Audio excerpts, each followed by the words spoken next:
Well, good afternoon, everyone, and welcome to this really remarkable event. I'm very much looking forward to it. I'm Stephen Toop, President of the Federation for the Humanities and Social Sciences, and I'm delighted to welcome you all to this afternoon's Big Thinking Lecture. La semaine a bien démarré ici à Ottawa, et nous sommes reconnaissants envers notre hôte, l'Université d'Ottawa, pour sa formidable hospitalité. J'aimerais signaler, avant de commencer, que nous vous proposons un service d'interprétation simultanée. Vous pourrez vous procurer des écouteurs dans la salle située à l'extérieur du théâtre. I want to thank the Social Sciences and Humanities Research Council, Universities Canada, and the Canada Foundation for Innovation for sponsoring the Big Thinking Speaker Series and thereby helping to make these events open to the public for all to enjoy. The Big Thinking Series gives us a chance to engage in conversations about pressing issues of our time, and today is no exception.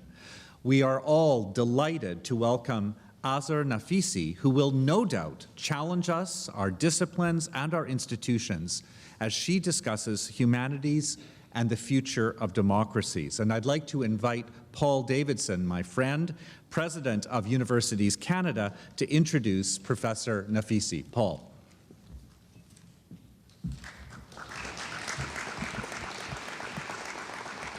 Merci Stephen, c'est un plaisir d'être parmi vous. Un des points forts du Congrès, c'est le calibre exceptionnel des conférenciers de la série Voir grand. At Universities Canada, we are a big fan of big thinking, and we're particularly pleased to be a sponsor of these events and to open them to the public. The Universities Canada name is just a few weeks old, but our membership and our mission stay the same. And that work has an insatiable appetite for big ideas. That's why we look forward to Congress each year. This is where big ideas get shared, it's where they grow, it's where they multiply. Now, despite our digital age, much of the best sharing of ideas around the world still happens through books. And this is one of the ways today's guest shares her thoughts and insights, with millions of grateful readers. Je suis ravi d'introduire notre conférencière, Azar Nafisi, the critically acclaimed author of Reading Lolita in Tehran, a long-running #1 New York Times bestseller, published in 32 languages. She's also the author of Things I've Been Silent About, another New York Times bestseller. Her new book, The Republic of Imagination, America in 3 Books, explores fiction's role in a democratic society. Azar Nafisi is a visiting professor and the executive director of cultural conversations at the Foreign Policy Institute of Johns-Hopkins University School of Advanced International Studies in Washington, D.C., where she is a professor of aesthetics, culture, and literature, and teaches courses on the relation between culture and politics. Professor Nafisi held a fellowship at Oxford University, teaching and conducting a series of lectures on culture and the important role of Western literature and culture in Iran after the revolution in 1979. She taught at the University of Tehran, the Free Islamic University, and Allama Tabatabai before her return to the United States in 1997, earning national respect and international recognition for advocating on behalf of Iran's intellectuals, youth, and especially young women. We are fortunate to have Azar Nafisi with us today to talk about the need for humanities at times of crisis, the extent to which the imagination opens the spaces that totalitarian regimes close, and whether democracies can thrive without a democratic imagination. Ladies and gentlemen, please join me in welcoming Professor Nafisi. The point that was more dangerous was that, especially among our elite and even among some of our academic elite, the attitude towards humanities, towards the Republic of Imagination and Republic of Letters, was one of condescension. And the question, especially after the crisis, the recent economic crisis, was that why do we need these? Why are they relevant to us? Why waste your time reading Great Gatsby when you could make loads and loads of money, stealing from people, something to that effect, you know. So, and then by and by, the vocabulary, the language changed, and I'm sure all of you here are very sensitive to way the words all of a sudden lose their weight and are changed. So universities now and schools were now vocational. You know, and you didn't go to university in order to, because you had this passion for knowledge, and it doesn't matter, passion for what kind of knowledge, whether you are an engineer or a teacher or a librarian, but in a democracy, the presupposition is that the society will provide its citizens, every single one of its citizens, with the ability to fulfill their inner talents and inner urges and inner potentials. So in every great democracy, as the founders of the American democracy knew, should be based on what George Washington talked about, which was literature and sciences. And they didn't, like today, segregate literature and science and say one is better than the other. I want to remind you of Vladimir Nabokov, himself a poet, a writer, and a scientist, who used to tell his students, you need to have the passion of the scientist and the precision of the poet, because of the fact that both science, genuine science, and genuine poetry, they both depend on passion, on this almost sensual urge to know the world. And knowing the world is not just important to the survival of a democracy, it is important to the survival of humanity. And if those guardians of our education, who are now, at least in the United States, I have been reading a little bit about Canada, but I don't dare, just make generalizations. I need to know more, and I hope I will get to know more through our conversation. But the guardians of our education in the United States are systematically cutting music and art and literature from public schools. So already this divide between the rich and poor that is coming out in various aspects, from health to other matters, is now become assaulting one of the most important, fundamental institutions of a democracy, which is educational system. So that you have to be privileged, in fact, and this comes from countries like Canada or United States. Of course, Canada didn't go exactly against monarchy, if I remember well, but United States, they built the whole country based on the fact that everything should belong to everyone.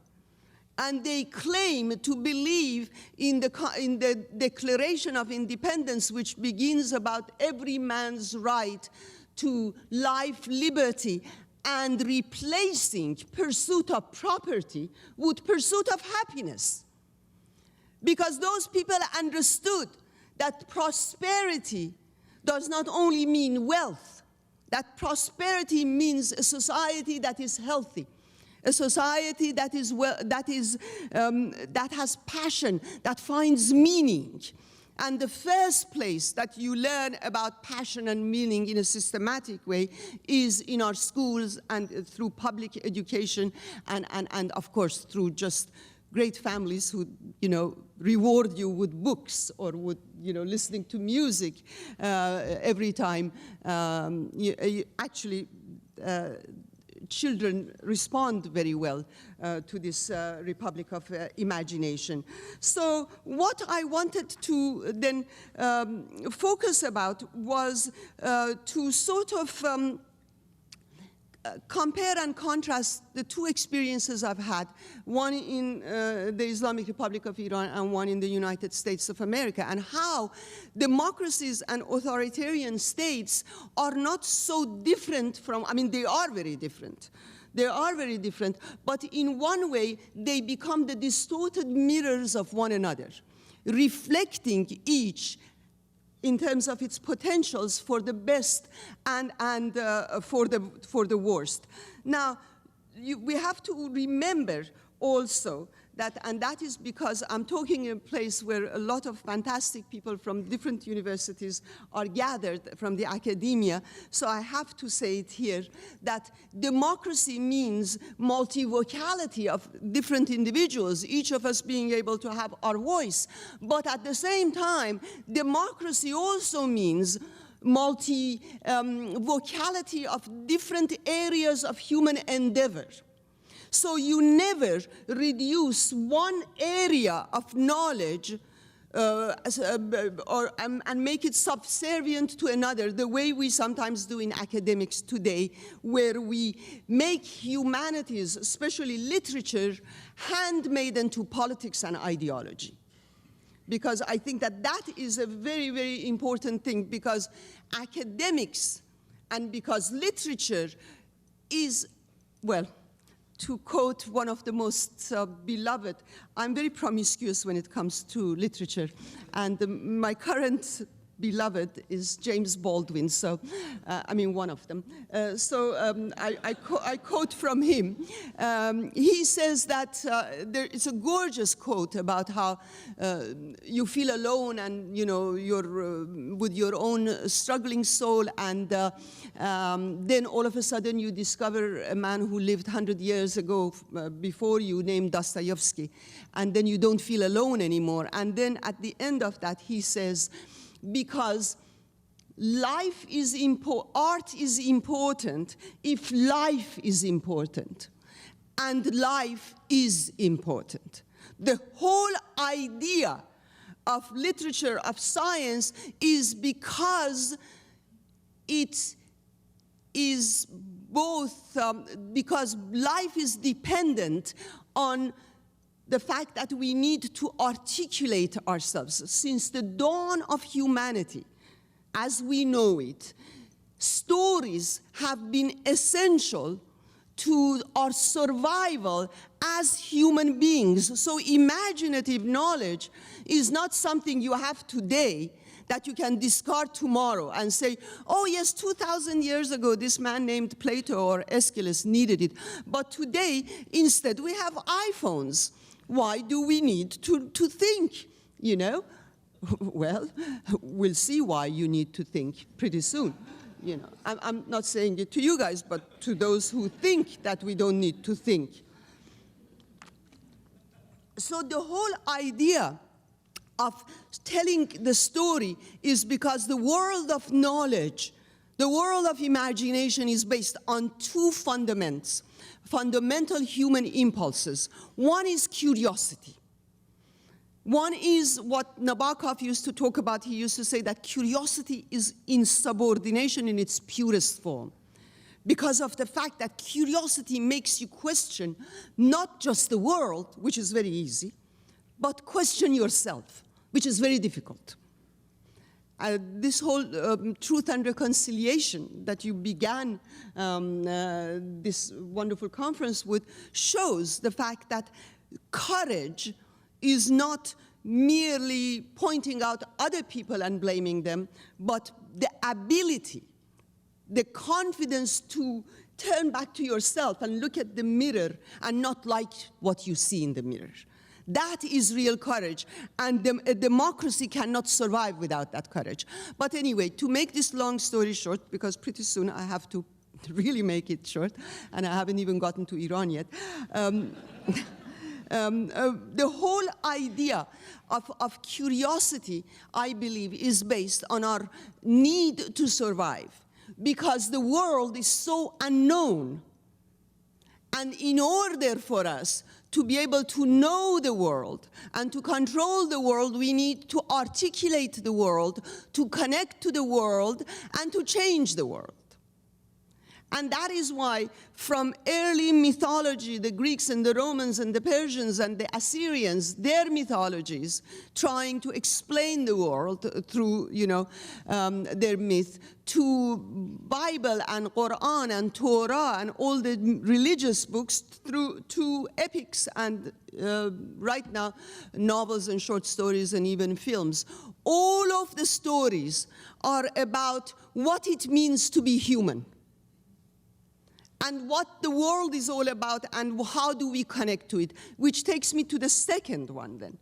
The second fundamental urge in human beings is empathy, and not empathy the way at least the policymakers in US define it. People come and say most horrible things about sex or race or whatever, and the next day they come and say, oh, we're sorry. Well, bloody hell, you're sorry. I mean, within one night, you decided that you're sorry, you were already enlightened. In this very politically correct atmosphere that we live in, which goes by the system of crime and punishment type of a thing. You say something nasty, you will be punished for it, so next time you say it in the privacy of your home so that nobody will hear it.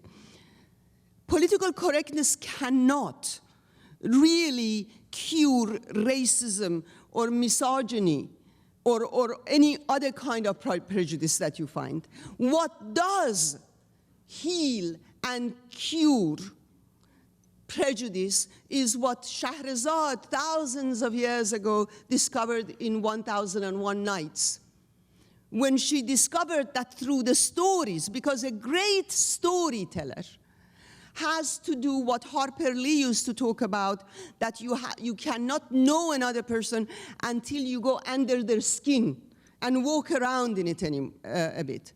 And when you read a great book, when you read The Handmaid's Tale, when you read a short story by Alice Munro, when you read Huckleberry Finn, when you read Toni Morrison, when you read Zora Neale Hurston, when you read Jane Austen, you go under the skin of these characters. And the great writer, no matter, some writers are really horrible and prejudiced, believe me, they are, but when it comes to writing, they can't become great writers unless they can give voice to all these different characters, including the villain. Well, I think you can hear from the reception that was extraordinarily inspiring and compelling. It's my pleasure now to invite anyone to pose a question in the time that we have remaining. Please use the microphones, which you see in the aisles, and introduce yourself before asking a question. Et évidemment, vous pouvez poser vos questions en anglais ou en français, selon votre préférence. Yes, please just identify yourself too. Thanks. Hi, my name is Steve Fanjoy, and I'm one of those grateful members of the public who appreciate the opportunity to come here. So my question is this.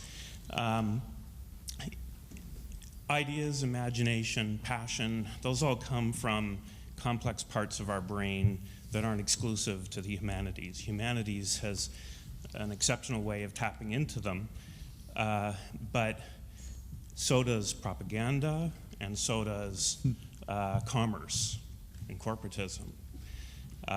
And the question, I guess, is how does the role of humanities transcend what I think, sadly, is really too much of a self-referential conversation with a narrow part of the population, especially as we have, refinement and onslaught of ever sophisticated propaganda and commercial messaging.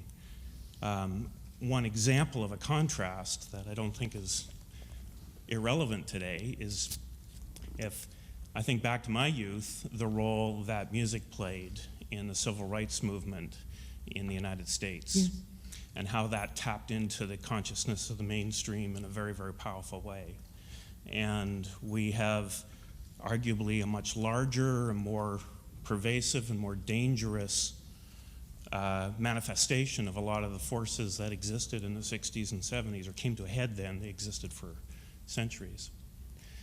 And where is that imagination and passion that brings greater truth that really pervade throughout the mainstream of society so that democracy can be the force that makes that change. Thank you. Big question. Well, I'll just respond very briefly to the last part of your question. I think that is why I was talking about, I mean, these are very dangerous times we're living in, but they're also very exciting times because they're times of transition. And that is why I believe that more than ever, you need to be able to think in a complex way, to think against your own prejudices and presuppositions, and to be able to imagine a future that is in the process of being made. I believe that one of the greatest things about literature is the way it predicts us. When I read Babbitt, which I use for this book, I felt that, Babbitt, I mean, I hear him every day around me. You know, he predicted me. And I think that is what is important. And it is important to do it in communities, and it is important to do it in a conversation, for example, between universities and the public communities from which the students come and to which the students go. I think that is a very important bound which should be brought back again. In a nutshell. Thank you. A very small knot. Yes. Thank you very much. My name's Duncan Phillips. I'm from UBC. And first of all, I'd like to thank you for a fabulous... Thank you. Sorry, inspiring talk. It really did inspire me personally to think about how I have ignored a lot of the literature of my own culture. So thank you. My question actually is quite relevant, I think. You mentioned that we as individuals and as a society have the courage, need to have the courage to look at our own mistakes and examine them and turn them around ourselves. And I think today, being the day that the report of the Truth and Reconciliation Commission comes out, I think the question I'd like to ask to you is what advice you can give us as individuals to help us persuade our government to actually listen. Sorry. Would you like some wood? No, really. I'm sorry, it's something I feel very passionate about, to actually listen and take action on the results of recommendations from that commission. What can we as individuals do to ensure that our government listens and takes action? What could we individuals do in terms of... What can we as individuals do? I look at the challenge that you have had and that your fellow countrymen have had to try and persuade your government and the powers that be to actually listen to the lessons that are being taught. And my question is, what can we as Canadians do to ensure that the recommendations that our government is now producing, that they actually take notice of them and not simply ignore them? Thank you. Thank you. Well, you know, for me, the most important thing before giving answers, which definitely I don't have most of the answers, is posing the questions. And I think that one of the most important things for us, at least I see it in the United States, that people feel very much paralyzed. They feel that their power is much bigger than them at work, and that no matter what they do, you know, nothing will happen. And I think that in countries like Canada and US, one of the most important strengths of these countries, as the civil rights movement that the gentleman was talking about, is the grassroots movement. That we need to know our power, know that these politicians, as George Washington said, are here to serve us. They're not here so that we will be at their service, you know, and to be able through our communities, at least, to begin with communities. And one of the most important things in the US, again, I don't know about Canada, is education.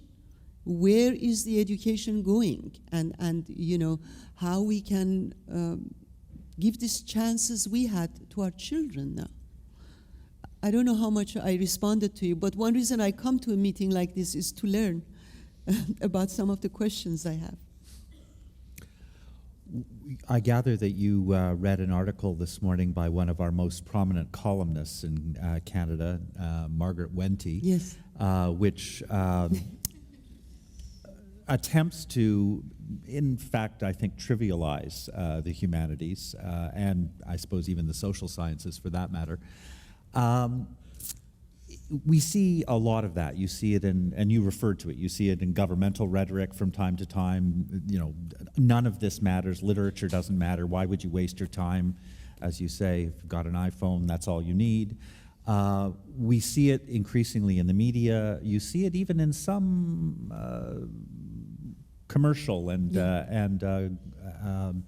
business circles. How do you think one should respond to that? You know, without being just defensive and angry and frustrated, which we could feel easily. Yes. Any suggestions about how best to respond? Well, one of the things that I was very surprised at was that how defensive people become, because we're not on the defensive. You know, I think that those people who think ideas and imagination are not necessary to their society, they should be on the defensive. You know, so in that matter, I never ever felt that I have to explain to them that in law and medicine and business, without humanities, in my book I bring examples from Steve Jobs, who used, Nabokov says, fancy is futile when it is fertile. Fancy is fertile when it is futile. And when Steve Jobs talks about dropping out of school and taking the most useless course, which is calligraphy, which later on became useful to him in creating the logo,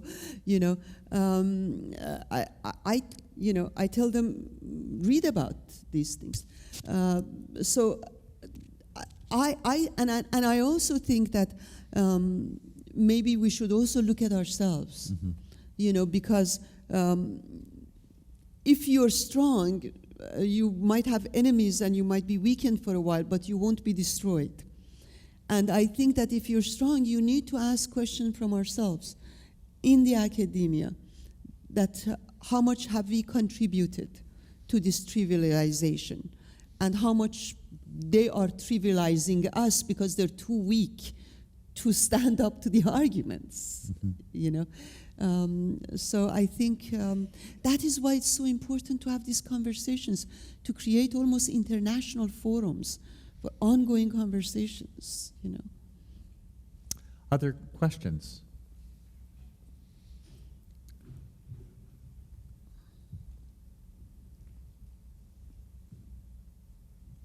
So I'm going to, sorry, I wasn't sure if he was going to the mic or not. That was a great move. I'm very struck by, and you've referred to it again and again, the notion of self-criticism.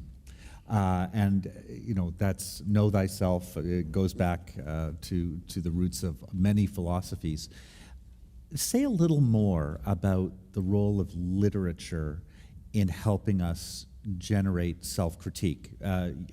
I understand generating self-knowledge, which I think all of us would have experienced in our reading, and it can be one of the most enriching elements of reading. But self-critique is a step beyond self-knowledge, it seems to me. Probably requires self-knowledge. But how does literature help generate self-critique? Well,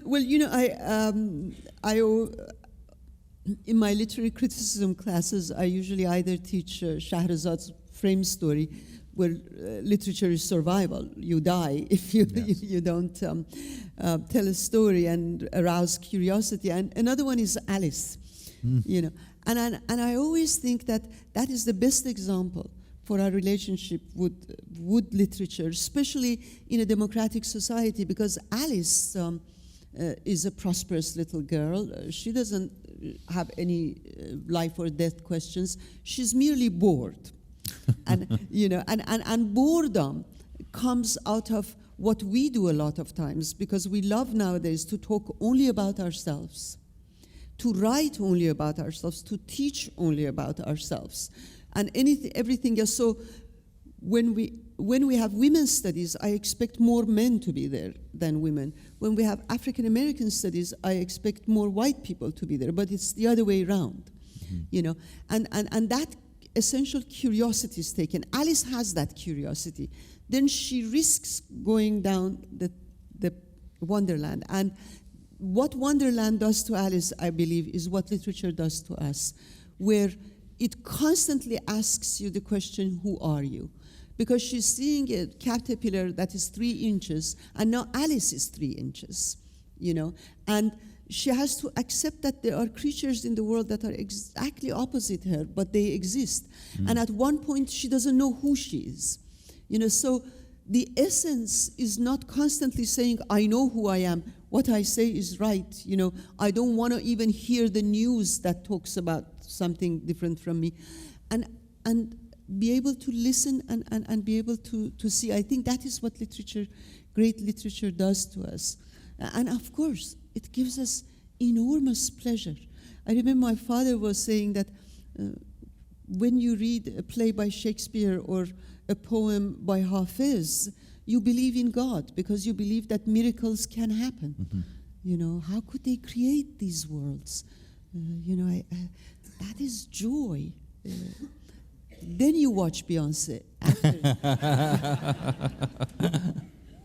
Thank you. My name is Roger Dowdle. I'm also a grateful member of the public, and I think my question is a kind of a variation on the question posed by the first gentleman, and I'll preface it with reference to a couple of things. A number of years ago, a woman who was briefly Prime Minister of this country made a comment during an electoral campaign that I'll paraphrase because I don't remember it exactly, but it was to the effect that an electoral campaign is the worst time to have a political discussion.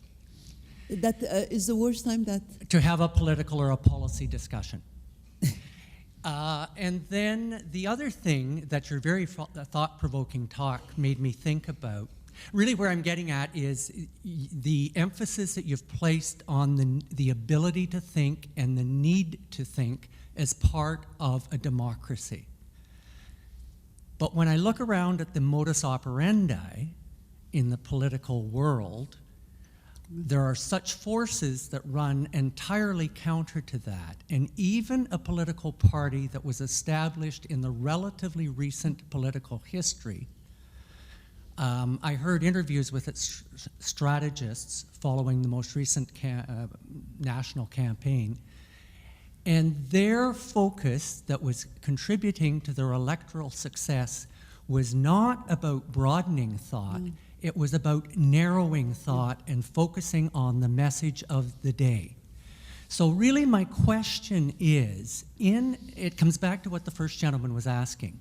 When tactics such as that are shown to be successful with the broad public, then are the traditional, and things like data analytics and mass advertising are used essentially as weapons of mass destruction, in my view. Is the traditional education an effective countermeasure against those forces which have evolved using very modern techniques? I don't even know what traditional education is. Well, you know, your question has so many different levels to it, and you know, very important points in it. I believe that we need change. I mean, it would be very stupid or silly to say that, no, technology up to here was good, from now on it is bad. But at every stage of transition, there were people who gave warnings, who stood up, who resisted, and who sort of, the civil rights movement took place from the beginning of America until today, you know.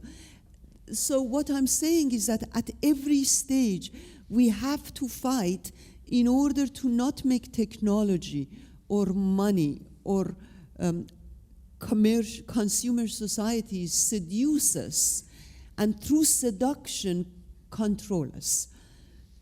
If we don't, we're going to get really nasty things happening to us. It just doesn't happen in Syria. in 20th century, at the heart of European civilization, fascism came because people thought it can't happen here. You know, it can happen anywhere, and once you say it can't happen in here, it means it's already happening here.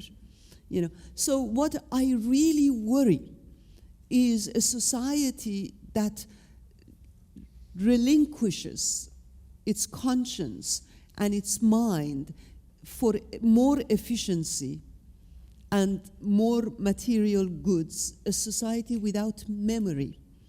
These are the things that worries me, and all I can do is, you know, do what I always do, write and read. Thank you very much. Thank you. We Thank have you. time for one last question. Thank you. Sorry, my name is Sarah Soleimani. I'm a student here at the University of Ottawa. And I want to say thank you again for coming. I really enjoyed your talk.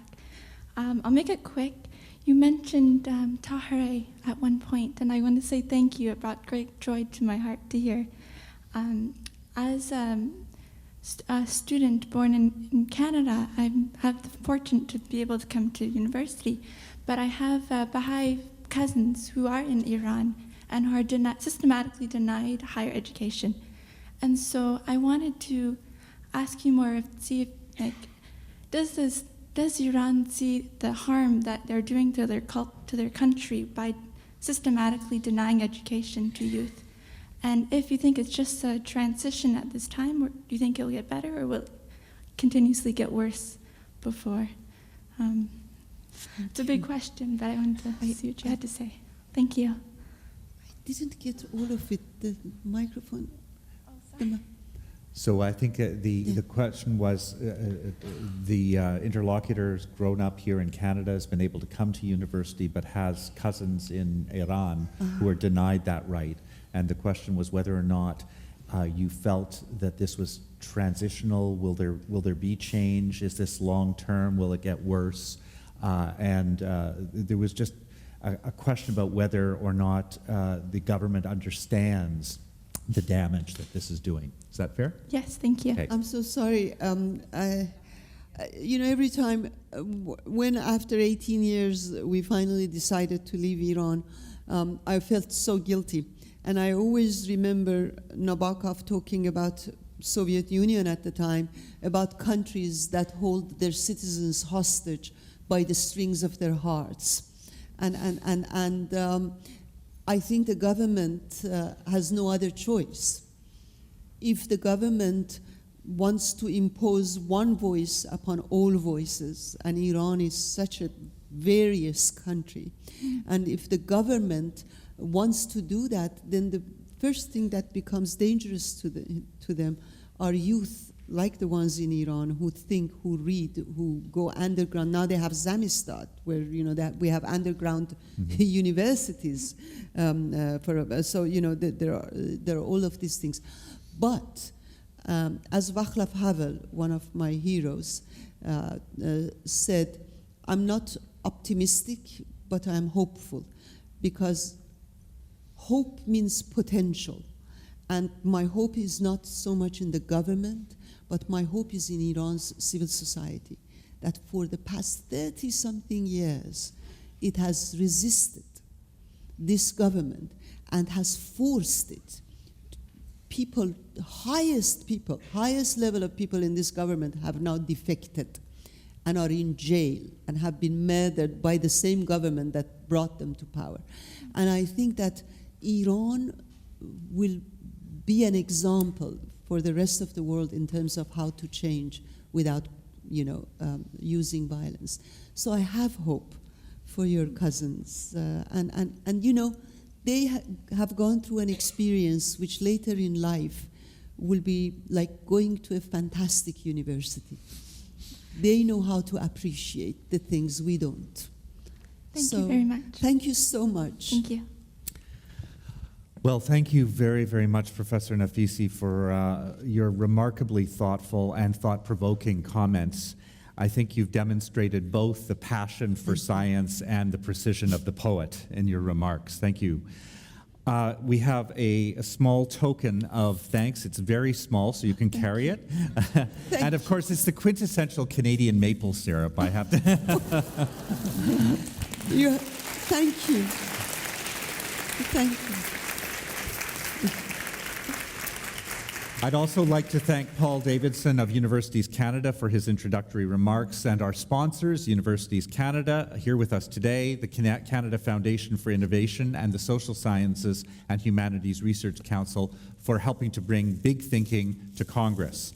I also must note that today's presentation represents a partnership with the Ottawa Writers Festival, and we're delighted to have the opportunity to engage with the wider Ottawa community.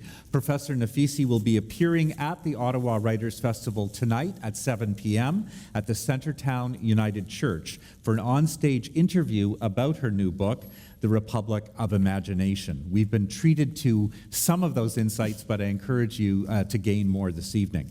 And speaking of books, Professor Nafisi will be signing books in the foyer following today's event. So please join her there with a copy or more of her books in hand. And I'd like to express our thanks to our hosts, as always, the University of Ottawa.